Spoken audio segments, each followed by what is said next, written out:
Oi, pessoal, tudo bem com vocês? Vamos aqui dar continuidade às nossas aulas, certo?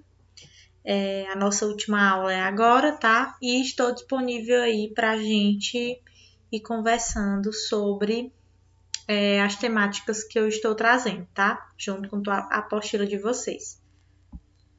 Vamos aqui dar continuidade ao que a gente estava conversando,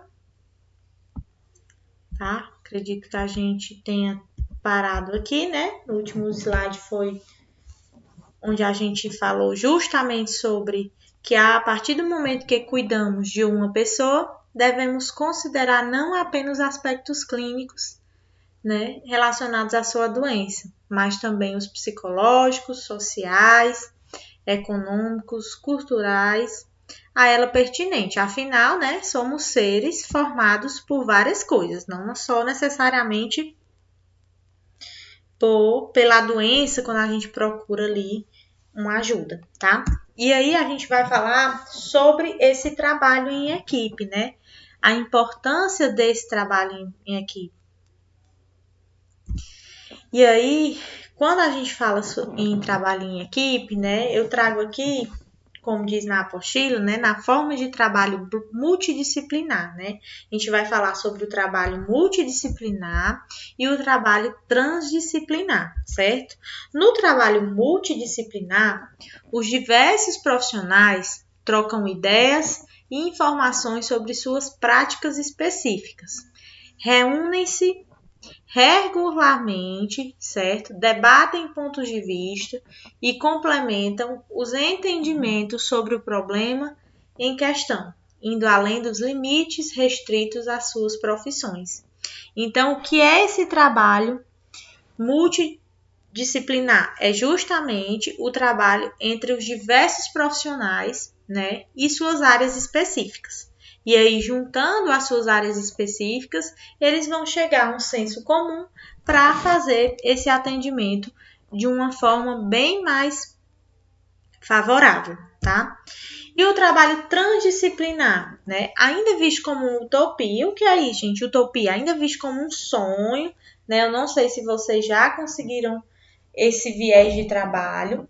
É considerado ideal para a atuação em equipe, pois parte do princípio de que nenhuma disciplina detém sozinha todas as respostas ou soluções para os problemas enfrentados, os quais só serão solucionados mediante a construção cotidiana do trabalho em equipe. Então, o trabalho transdisciplinar, né, ele é considerado algo que ainda é um sonho, né? Muita gente ainda não conseguiu colocar isso na equipe de trabalho.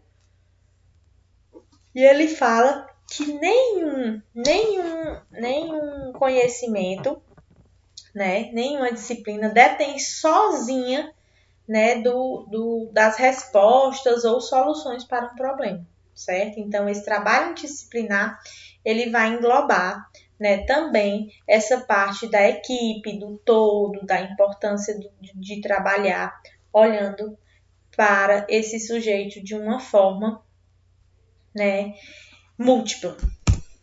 E aí, dentro de uma equipe, né, dentro de toda a equipe, a gente vai formando alguns papéis. E aí, na disciplina de vocês, na apostila também, ela vai falar sobre liderança. E o que é isso, pessoal? O que é essa liderança, né? A liderança, né, o que é isso? É a pessoa que exerce uma influência sobre as demais, certo? É uma das características da liderança, tá? Aquela pessoa que se destaca mais, aquela pessoa que consegue organizar os conflitos, aquela pessoa, né, o indivíduo em quem confiam e de quem muitas vezes dependem para tomar decisões. Então, é aquela pessoa que influencia os outros membros da equipe de uma forma positiva para um melhor trabalho. Então, a liderança, né? O que é essa liderança? É justamente o indivíduo em quem as pessoas confiam mais dentro daquela equipe, certo? Não sei se vocês já passaram por isso, mas, por exemplo, quando a gente estudava, né, lá nossas primeiras séries, a gente já pensava sobre isso, né? pelo menos na escola onde eu estudei, tinha essa questão do líder da turma, tinha essa questão do líder estudantil, né? Que era aquela pessoa onde era o exemplo da sala, por exemplo, tirava notas boas, tinha uma boa relação, era uma pessoa onde se comunicava muito com a equipe de professores da escola. Então, essa liderança é marcada por esses pontos. E aí, pessoal, a gente vai falar sobre os tipos de liderança, né? Existem alguns tipos de líder, né? Afinal, como somos seres diferentes, personalidades diferentes, a gente precisa entender que a liderança também ela é formada por alguns tipos, né? E aí ela vai falar sobre o tipo de líder, tanto o líder informal quanto o formal, e também a gente vai falar sobre a liderança, como ela pode ser configurada. Então, antes de tudo, a gente vai falar sobre o que é uma liderança informal, Nara. É uma liderança onde decorre da capacidade ou característica da pessoa. Ela está sempre à frente do grupo, organizando as atividades ou coordenando os trabalhos. Então, o que é um líder informal? Um líder informal é aquela pessoa que está sempre se envolvendo nas atividades daquela equipe, independente dela ter sido considerada ou não como um líder, certo? É uma pessoa que está informalmente liderando aquela equipe, ou seja, ela não precisa ter sido votada ou elegida, mas só pela a forma como ela conversa, como ela se impõe, ela se torna um líder informal. E o que é esse líder formal, Nara? O líder formal, ele vem a partir da liderança que resulta da função, ou seja, a formalidade, né? Existe uma formalidade que traz essa pessoa como líder.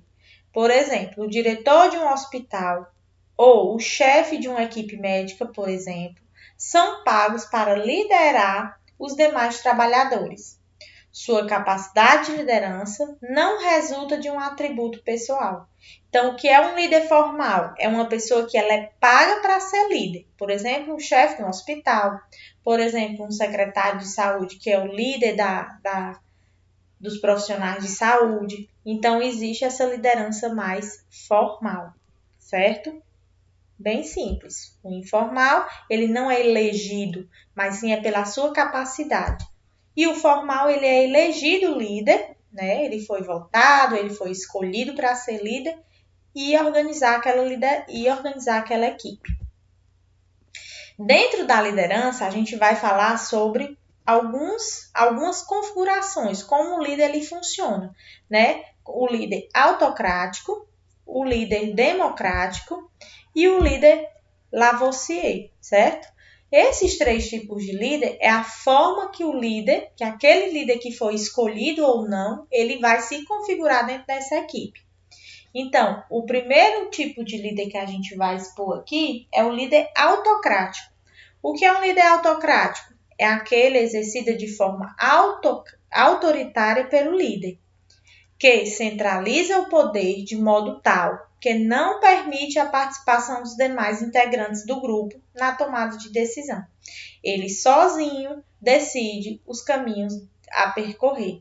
Então, o líder autocrático é aquele líder que toma as decisões sozinho. Ele não vai perguntar para os seus colegas o que é que os colegas vão achar, certo? Ele vai simplesmente tomar uma decisão. Por isso ele é conhecido como um líder autoritário, certo?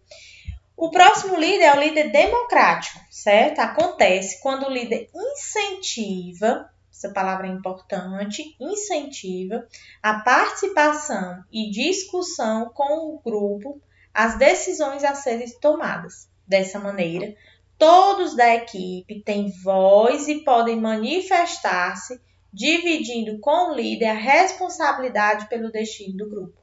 Então, o que é uma liderança democrática? É uma liderança onde o líder ele vai incentivar, ele vai investir, ele vai pedir a opinião do outro. Ele vai pedir a opinião dos seus colegas de trabalho para que algumas decisões sejam tomadas. E a partir disso, a responsabilidade toma conta de todos, certo? Todos vão ser responsáveis, afinal, todos fizeram aquela escolha. Outro tipo de liderança, de configuração de liderança, é o laissez-faire. O que é esse líder laissez-faire? Esse laissez-faire significa deixar fazer. Ou seja, é uma liderança anárquica. Como o próprio nome indica, caracteriza-se, na verdade, pela ausência de liderança. Ou seja, o líder não assume seu papel nem exerce influência sobre a sua equipe. Consequentemente, o grupo fica desorientado. Então, diferente do líder autoritário e diferente do líder autocrático, diferente do líder autocrático e do líder democrático, o líder laissez-faire é o que vai deixar fazer, ou seja, ele não vai tomar nenhuma posição, ele vai simplesmente deixar o grupo e a equipe tomar suas próprias decisões. E aí, se diz na nossa literatura que, consequentemente, esse tipo de liderança, torna o grupo um pouco desorientado, ou seja, o grupo fica sem saber como é que vai ser realizado as situações, Um ponto importantíssimo, gente, que eu havia até falado na nossa aula anterior, é a importância, da comunicação. Então, o que é essa comunicação entre a equipe de trabalho, O que é esse processo de se comunicar com o outro?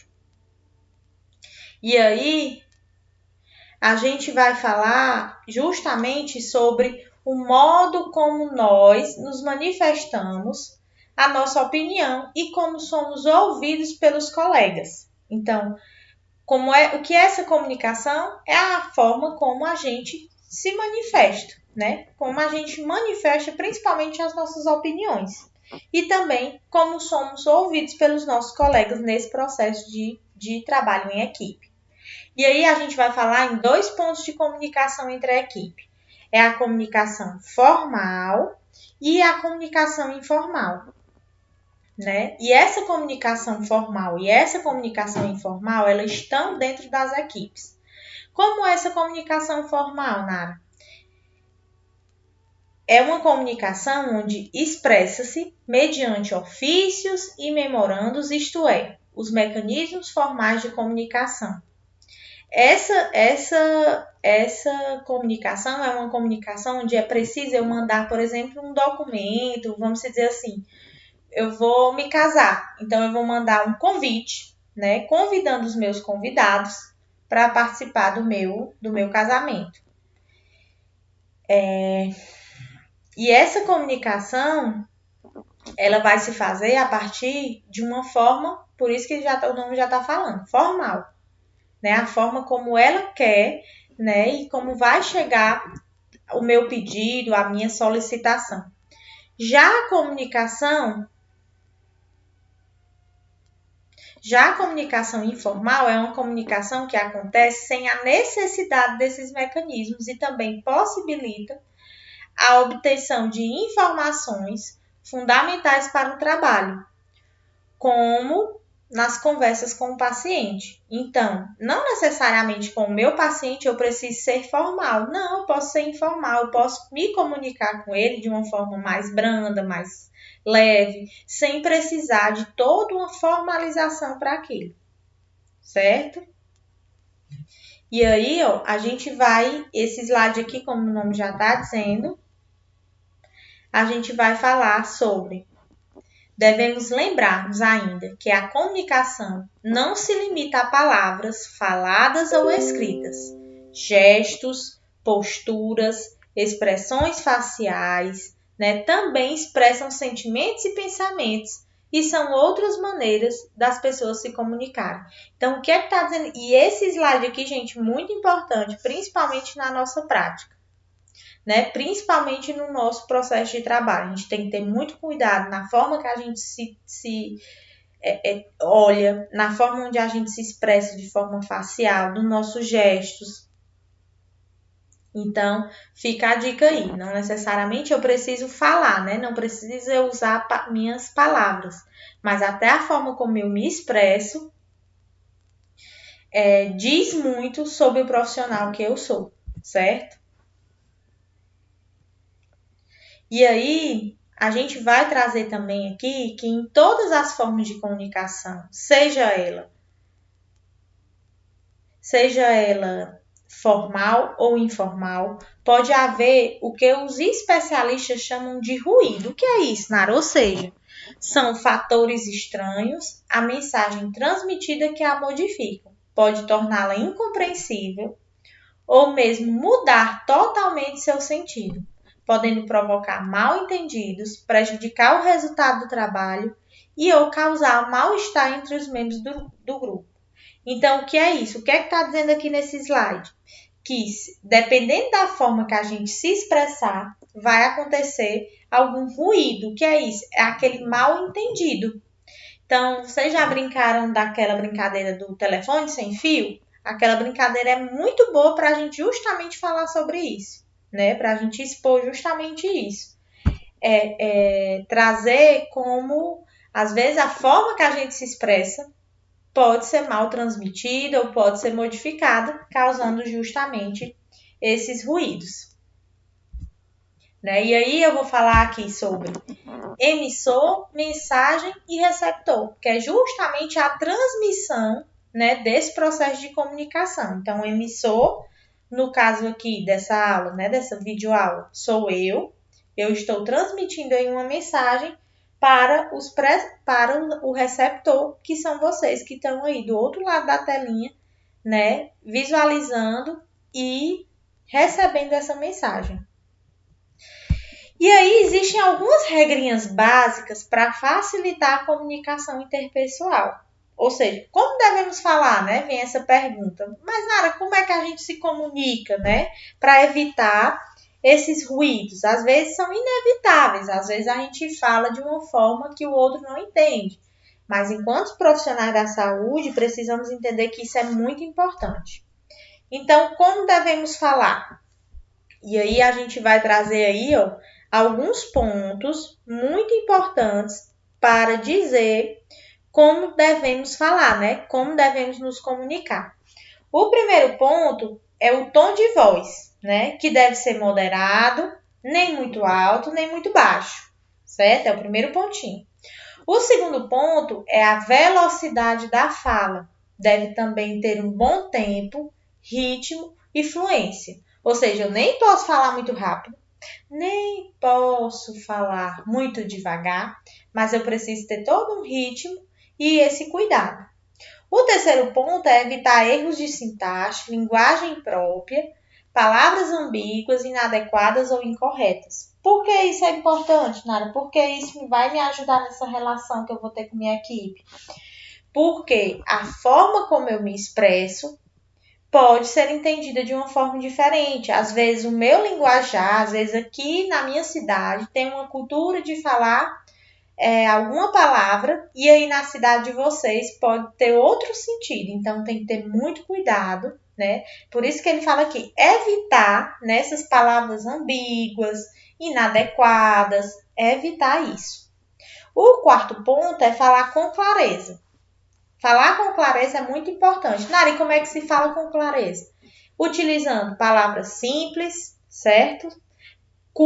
Frases curtas, sem querer enfeitar muitas coisas, porque aí vai chegar cada vez mais de uma forma importante no seu receptor.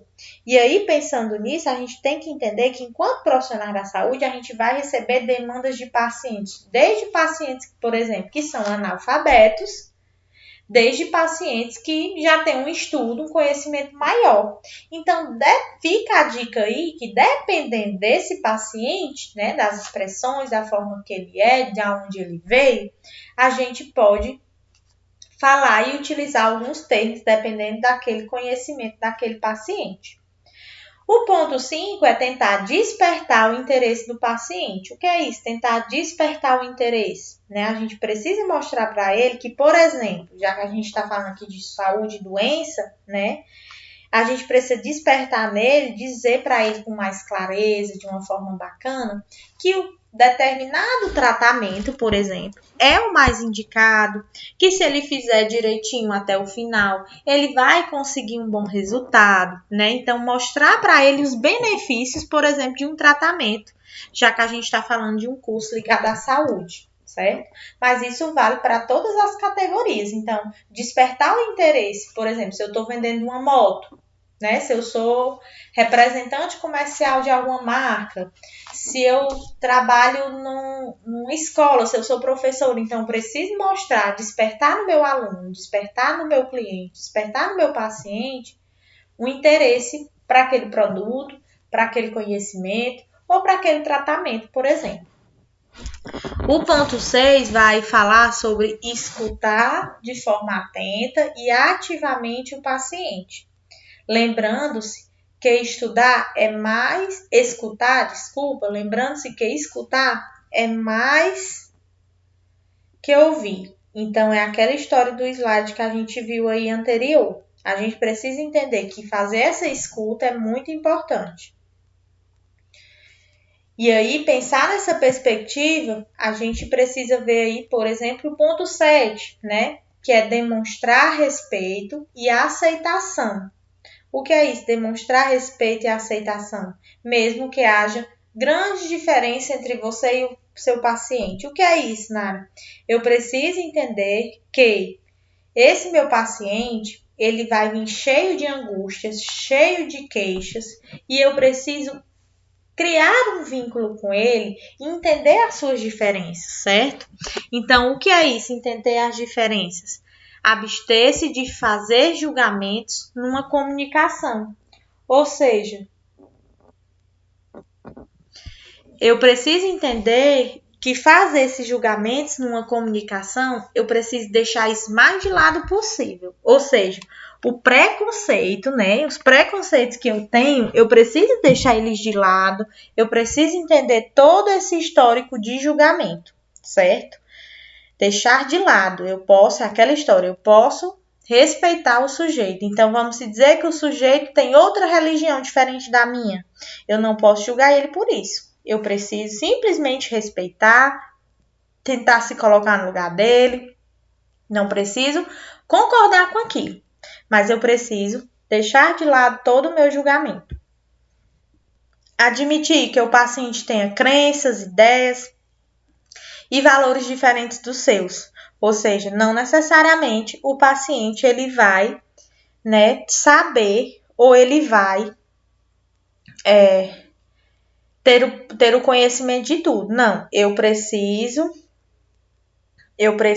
entender que ele vem com uma carga de crenças, de ideias, de todos esses processos. E eu preciso me abster de alguns julgamentos. Criar condições para que o paciente possa expressar suas ideias, seus sentimentos e seus valores.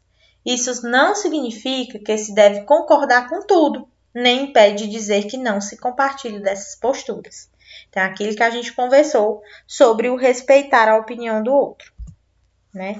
O ponto 8. Seja generoso em elogiar, cauteloso em criticar. Os líderes elogiam, sabem encorajar, dar confiança e elevar os outros. Então, aqui mais um ponto, por exemplo, de uma liderança, né? O líder ele precisa elogiar, não só o líder, acredito que toda a equipe, gente, precisa saber elogiar na hora certa, ser cauteloso com as críticas, saber como se comunicar com sua equipe, né?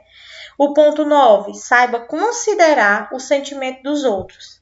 Existem 3 lados em qualquer controvérsia: o seu, o do outro e o que está certo. Então, eu preciso, quando eu faço essa escuta do meu cliente, do meu paciente, eu preciso ponderar ali. Eu preciso entender que vai haver controvérsias e eu preciso ter esse cuidado com o sentimento dos outros, certo? Ponto 10. Preocupe-se com a opinião dos outros. 3 comportamentos de um verdadeiro líder: ouvir, aprender e saber elogiar. Então, esse líder, gente, que está dentro dessa equipe, ele precisa se preocupar, sim, com a opinião do outro, né? Esse líder que é laissez-faire, que é para deixar para lá as coisas, vocês vão saber que as consequências vai ser um grupo totalmente desorganizado. Um líder que, por exemplo, é autoritário, ou seja, que manda em tudo e não quer saber da opinião do outro, o grupo também vai se desestabilizar. Agora, um líder que tem característica, que tem uma função, que tem uma configuração democrática, ele vai sim preocupar-se com a opinião dos outros. Né? E o 11º, a gente vai falar sobre preocupa-se em apresentar um excelente trabalho. O que realmente vale na nossa vida é aquilo que fazemos para os outros. Então, esse ponto é muito importante. Nara, eu estou aprendendo tudo isso, eu estou entendendo tudo isso, mas se eu não colocar em prática, gente, não vai adiantar. Por quê? Porque o que vale na nossa vida é aquilo que fazemos para os outros. Então, você que é professor, você que é enfermeiro, você que é técnico de enfermagem, você que é psicólogo, você precisa entender que todas essas funções têm uma função de ajudar, né? De estar presente na vida de outro. Então, se eu tenho conhecimento, eu vou só guardá-lo? Né? Essa é a pergunta. Não, eu preciso mostrar que aquilo que a gente faz pelos outros é o que é importante nesse processo do cuidado. E aí, a gente vai falar sobre quando, em equipe multiprofissional, fazer comentários descritivos e não avaliativos, pois os primeiros geram um comportamento receptivo. Os avaliativos predispõem ao comportamento defensivo. Então, o que está dizendo aqui? Dentro de uma equipe multiprofissional, eu preciso entender que eu preciso fazer comentários mais descritivos, ou seja, eu preciso descrever o que eu gostei, o que eu não gostei, o que é que pode ser melhorado. E deixar um pouco de lado todo esse comportamento, todos esses comentários de avaliação, de apontar o dedo, de dizer que fulano está errado porque a tese dele não se encaixa, de dizer que ele foi ruim nisso ou naquilo, então eu tenho que avaliar menos nesse processo de equipe multiprofissional e de escrever mais. Pessoal, eu trouxe aqui para vocês, e aí, é o que está falando aqui nos pontinhos aí, né? O feedback. O que é esse feedback, gente? Feedback é a resposta, é o que a gente... por exemplo, eu tenho uma equipe de trabalho e aí, no final do mês, eu vou fazer o feedback do que aconteceu. Então, é dar tudo aquilo, observar junto com minha equipe o que deu certo e o que não deu. Certo? E esse feedback descritivo explica de maneira específica um fato, uma atividade ou um processo. Então, a partir do momento que eu vi que dentro da minha equipe está acontecendo um problema, eu não posso ali simplesmente apontar o dedo para quem está errado, que foi feito. Eu preciso descrever, né, de forma específica um fato, e aí a partir dessa descrição eu vou vendo a atividade e o processo que vai se desenvolvendo. Já no feedback avaliativo é de natureza crítica e tende a apresentar uma conclusão por parte de quem o emite. Os comentários descritivos são mais fáceis de aceitar e descrevem o comportamento sem atacar outra pessoa. Então, quando eu faço um feedback de alguém ou da equipe de uma forma mais descritiva, é bem mais fácil de aceitar do que eu simplesmente ficar pontuando quem errou, quem não fez, quem não quis, porque isso vai ser chato, vai trazer um incômodo dentro da equipe, certo? E aí, Nara, a gente falou aqui sobre como tem que ser um líder, como a gente precisa se comunicar, como é esse processo. Só que aí a gente precisa entender também como devemos nos comportar. Como devemos nos comportar, pessoal? Como é que a gente precisa trazer o nosso comportamento, por exemplo, dentro de uma equipe de trabalho, né? E aí eu trouxe também aqui alguns pontos que tem lá na apostila de vocês. Primeiro ponto, manter o olhar atento enquanto o paciente fala. Não ficar o tempo todo pensando só no que vai ser respondido. Mostrar atitude calma e receptiva. Fazer com que a comunicação, tanto verbal como a não verbal, assegure ao outro que se está acompanhando o que ele diz. Tolerar sem ansiedade os silêncios do paciente. E se o silêncio se tornar embaraçoso para o paciente, procurar reformular a última frase dita para que ele possa retomar a conversa. Então, esses pontos aqui, né, que são 6 pontos, onde eu vou manter o olhar atento, não ficar o tempo todo pensando no que é que vai ser respondido, até porque eu preciso fazer uma boa escuta. mostrar uma atitude mais calma, porque imagina então, a gente, como profissional da saúde, a gente vai se deparar com queixas muito pesadas, né? Queixas muito difíceis para aquele paciente. E aí a gente tem que receber isso de uma forma calma e receptiva. A gente precisa saber se expressar, que foi aquilo que a gente conversou nos slides anteriores, sobre a comunicação verbal e a não verbal. A gente tem que tolerar sem ansiedade o silêncio. Às vezes os pacientes ficam um pouco calados, não querem falar daquilo naquele momento. Então, eu preciso tomar alguns cuidados, não ficar acelerando o paciente. Não vê, fale logo, diga logo o que você está sentindo. Não, eu preciso dar o tempo dele. E se eu perceber que ele está demorando muito aquele silêncio, uma dica aqui que a apostila falou para a gente foi justamente reformular a última frase do paciente, né? Então, isso tudo é importante. Outro ponto, gente, é depois de fazer uma pergunta, é importante silenciar. O que é isso, Nara? Se o paciente não responder de imediato, é melhor evitar o impulso de preencher o silêncio com comentários. Ele deve ter a oportunidade de pensar na questão. Então, por exemplo, eu vou perguntar à Dona Maria: Dona Maria, a senhora brigou com seu marido? Como foi essa confusão? Como é que a senhora está se sentindo? Aí a Dona Maria fica ali calada, sem saber se fala, se já criou um vínculo comigo, se vai ter confiança. Aí eu não vou ficar. Diga logo, Dona Maria, né, que ele fez isso com você. Homem é assim mesmo. E trazer assim comentários que não vão acrescentar no processo. Entende? Eu preciso também saber me calar um pouco. Quando eu fizer uma pergunta, principalmente, eu preciso saber escutar. Não interromper para retificar o que o outro está dizendo, mesmo que se discorde do que ele diz. É melhor esperar que termine o enunciado.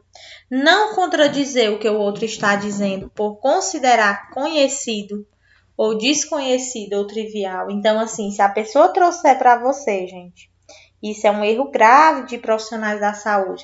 Se a pessoa trouxer para você algo que está tirando o equilíbrio dela, fazendo ficar triste ou incomodando ela em algo, seja uma coisa banal, seja uma coisa mais simples possível. A gente não pode negligenciar isso. Por quê, Nara? Porque para ele pode estar assim doendo de verdade, pode estar sendo difícil. Então a gente tem que tomar esse cuidado, certo? E aí, Nara, quando a gente fala como se comportar, né, me vem muita ideia de grupos sociais. O que é isso? O que é um grupo social, né? O que é um grupo, né? Como é que a gente vai falar sobre grupo e se comportar e se comunicar, né? Um grupo social será formado sempre que se tenha um objetivo comum entre os indivíduos. Caso contrário, ou seja, quando não há um objetivo comum, não poderemos dizer que temos um grupo social, mas sim um agrupamento de pessoas. Então, por exemplo, os grupos sociais existentes são os mais diversos. Aí ele citou aí a família, né? Grupos de trabalho. Então, Nara, o que é um grupo social? Um grupo social é quando tem um objetivo em comum. Então, por exemplo, eu, minha mãe, meu pai e minha irmã. É um grupo social formado por minha família. A gente tem objetivos em comum. A gente quer crescer junto, a gente compartilha coisas juntos. A gente tem nossas diferenças, mas estamos ali dentro de um grupo social.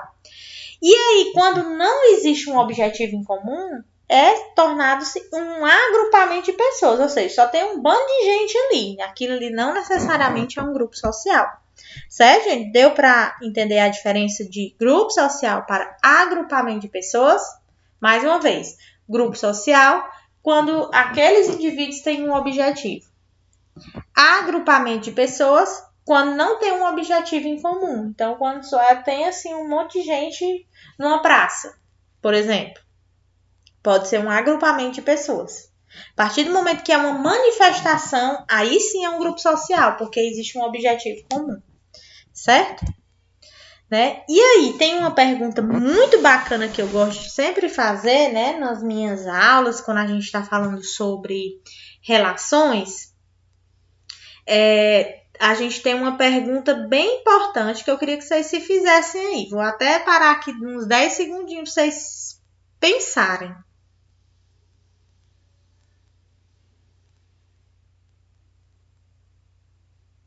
né? Essa primeira impressão, gente. E aí, a primeira impressão é a que fica? O que é que vocês acham? O que é que vocês já vivenciaram, né? O que é que vocês já conseguiram construir com isso de primeira impressão?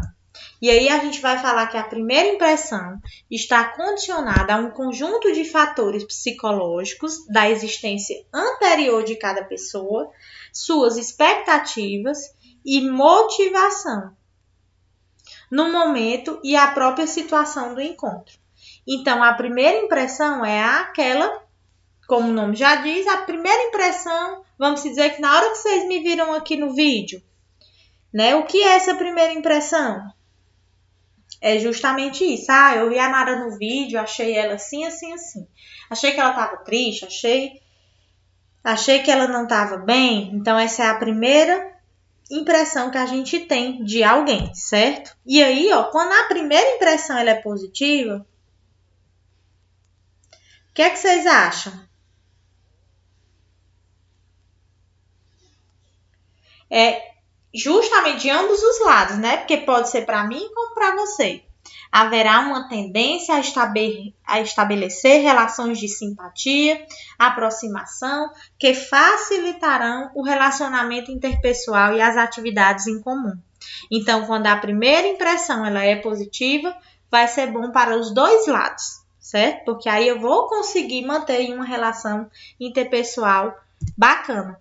Já quando a primeira impressão ela é negativa de algum dos dois lados, o relacionamento tende a ser difícil, tenso, exigindo um esforço maior, né, de ambas as partes, para um conhecimento maior que possa modificar aquela primeira impressão. Então, o que é que quis dizer aqui?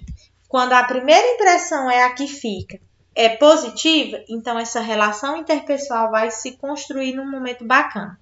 Quando ela é negativa, ela não vai se construir numa questão bacana, porque ela já vai vir com alguns preconceitos, certo? E aí, gente, a gente vai falar quantas vezes geramos e recebemos, né? Pensa aí nesse slide, Quantas vezes geramos e recebemos primeiras impressões errôneas que nos trazem dificuldades e aborrecimentos desnecessários, porque não nos impomos a rever e, portanto, confirmar ou modificar aquela impressão. Né? Quantas vezes a gente deixa passar assim, uma boa amizade, um bom romance, porque a gente já tirou situações, porque a gente já tirou essa primeira impressão.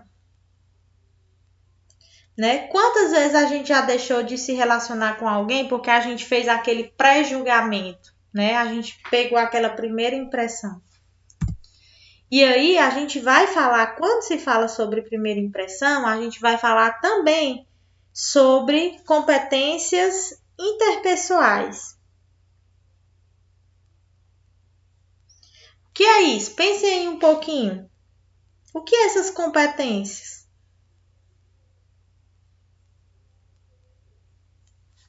Né? O que é essa competência? Essa competência interpessoal, gente, é lidar com gerência, colegas, público em geral, saber se comunicar e ter empatia. O que é isso? É justamente quando a pessoa uma competência é quando a pessoa sabe lidar com alguma situação.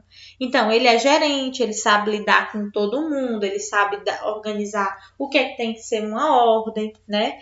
O saber se comunicar, o ter empatia, o se colocar no lugar do outro, essa é uma competência muito positiva, não é isso? E aí a gente precisa ver que algumas competências são muito importantes nesse processo. O que é essa competência? A questão da iniciativa. Então, a pessoa que ela tem iniciativa, ela não espera ser solicitada a executar uma tarefa rotineira.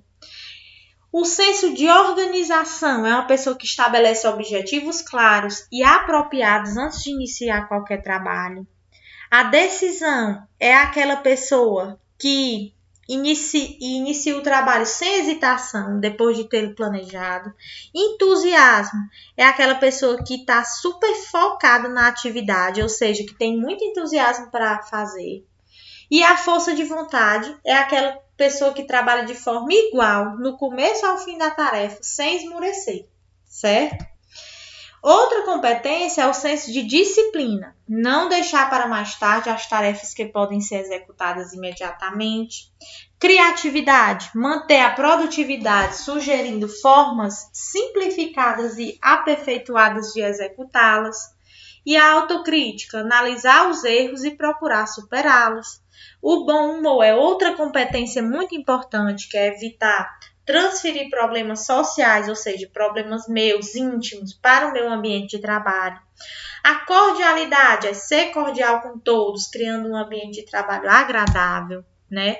E o que é uma competência administrativa e gerencial? A gente falou de uma competência aqui interpessoal e a gente vai falar agora sobre a competência administrativa gerencial.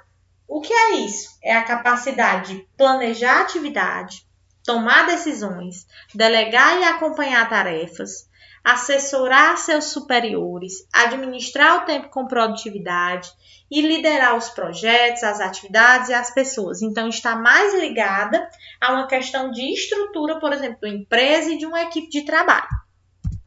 Né? E aí, dentro dessas competências, a gente vai ver também os atributos. O que é um atributo pessoal? Atributos são características inerentes à sua personalidade que devem ser cultivados diariamente por este profissional. Ou seja, se eu sou rápida nas minhas ações, então eu preciso pegar esse meu atributo, né? Pegar esse meu atributo pessoal e colocar ele em prática. Inclusive, eu valorizar isso, porque é muito importante. E diplomacia, Nara? O que é diplomacia? Diplomacia é quando o profissional é o anfitrião da empresa. Por isso, não são necessários equilíbrios e boas maneiras para evitar os incidentes inesperados que podem destruir a rotina de uma empresa. Então, diplomacia é aquela pessoa que é cordial, que é anfitriã, que recebe bem o outro, que tem um equilíbrio nas suas ações, certo? Apresentação pessoal, importantíssimo esse ponto. Por que é importantíssimo? A apresentação pessoal de um profissional espelha sua gerência, na medida em que ela é o seu cartão de visita na empresa. Então, vamos dizer que você chega lá no hospital toda descabelada, suja, não tomou banho. Pensa assim, sua aparência pessoal está lá embaixo, né? Nem os clientes, nem os pacientes vão querer ser atendidos por você. Então, tem toda uma questão de aparência pessoal. Outra competência muito importante, gente, é a questão da atenção e da inteligência. Um profissional deve ter iniciativa própria, estar sempre atento e ouvindo com atenção, evitando o máximo que se repita as mesmas coisas. Então, assim, evitar o máximo possível os mesmos erros, evitar todo esse processo de construção. Eficiência, a lealdade e discrição, que é esses pontos importantíssimos. O que é um profissional eficiente, gente? A gente pode até saber, mas na prática, às vezes a gente deixa isso de lado. Um profissional deve ser eficiente a ponto de suas tarefas serem determinadas a tempo ou na hora determinada, posto que é necessário manter sempre um alto padrão no trabalho. E lealdade e descrição, ser leal, né? O profissional nunca deverá tecer comentários que possam expor seu superior ou sua empresa. Então, assim, ser leal, gente, é você estar dentro da empresa e ter toda aquela postura ética e profissional que a gente conversou em alguns slides. E aí entra justamente a fidelidade, né? O profissional tem acesso a documentos confidenciais de superior ou mesmo da empresa e por isso não deverá revelar os segredos comerciais, mesmo após deixar a empresa. Deverá saber sempre o limite da sua autoridade e deverá solicitar sempre instruções completas, agindo com máxima competência, não especulando sobre o que lhe foi informado. Então, o profissional ele precisa ser fiel à sua empresa, fiel à sua equipe, né, tomando esses cuidados. E aí, funções para uma boa relação, né? Então, e aí, Nari, depois de tudo isso que a gente conversou, quais são as principais funções, né? A gente precisa ver aí, né, que existem as competências de relação interpessoal. Por exemplo, uma das competências e uma da função dessas competências é organizar os grupos, né? Outro ponto, negociar soluções. Então, só vai dar certo as minhas competências, a minha forma de trabalhar, a partir do momento que eu tenho uma aptidão essencial do líder, que envolve iniciar e coordenar os esforços de uma rede de pessoas. E quando eu venho para negociar soluções, talento de mediador, evitando conflitos ou dando soluções para o que é explorado, ou seja, para o que se explode. Então, a partir do momento que existe um conflito, eu, enquanto equipe, eu, enquanto profissional, eu preciso entender que eu preciso organizar esse meu grupo e negociar soluções. Outro ponto importante, uma ligação pessoal. O que é isso? Talento da empatia e ligação. Isso facilita entrar no grupo e reconhecer e reagir adequadamente aos sentimentos e preocupações das pessoas, a arte do relacionamento. Então, a partir do momento que eu tenho empatia, eu vou me dar bem com as pessoas, porque eu vou começar a compreendê-las. Outro ponto é a análise social. O que é isso, Nara? Poder de detectar e ter intuições dos sentimentos, motivos e preocupações das pessoas. Então, eu preciso, aquela história que a gente já conversou, né? Eu preciso ver o social disso, certo? Não só o psicológico, não só o biológico, mas sim toda a questão social daquele sujeito. E a empatia? Esse slide aqui, gente, importantíssimo. Colocar-se no lugar do outro. A empatia nos dá muitas possibilidades de estender as mãos aos que se interrelacionam conosco, permitindo-lhes compartilhar e confiar seus problemas, suas alegrias, vitórias e derrotas. Ouvi-los de forma que tenhamos a oportunidade de auxiliar no bem-estar, no desenvolvimento e no aperfeiçoamento das pessoas. Então, gente, empatia é o se colocar no lugar do outro, certo? É estar e compreender aquela pessoa na sua grandeza, certo? Outro ponto importante é justamente a postura, né? Essa postura a gente precisa fazer isso, tornar um hábito. Por exemplo, procurar sorrir sempre para os nossos pacientes. Considere sempre, em primeiro lugar, e mais importante, o assunto das outras pessoas e só depois os seus.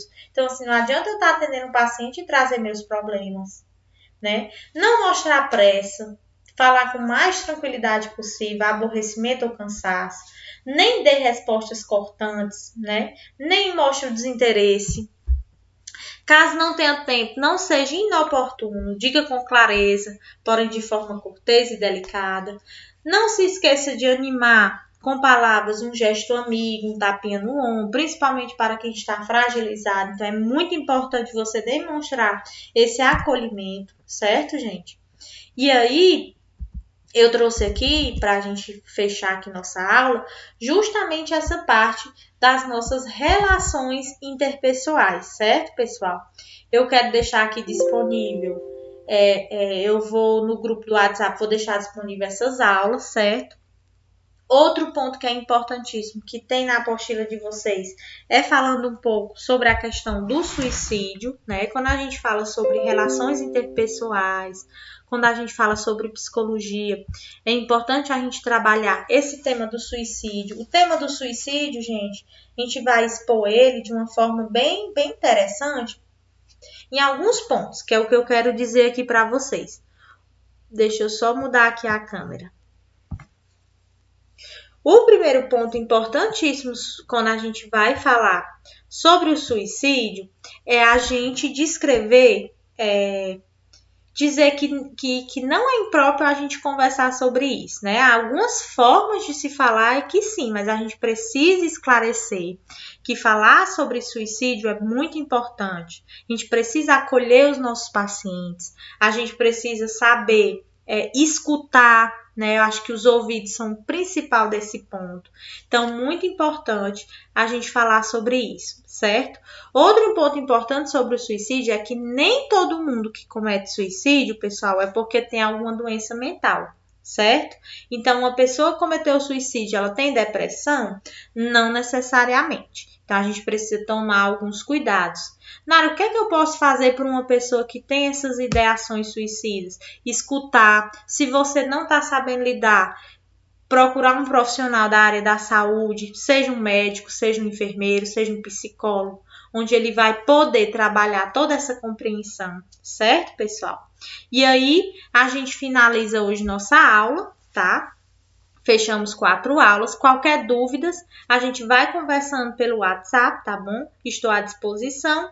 E aí, até logo mais, tá? Muito obrigada. Eu queria só agradecer mesmo esse momento dessas aulas online, que infelizmente a gente não pode estar junto, mas acredito que logo, né, a gente possa iniciar nossas aulas novamente presenciais, tá? Obrigada.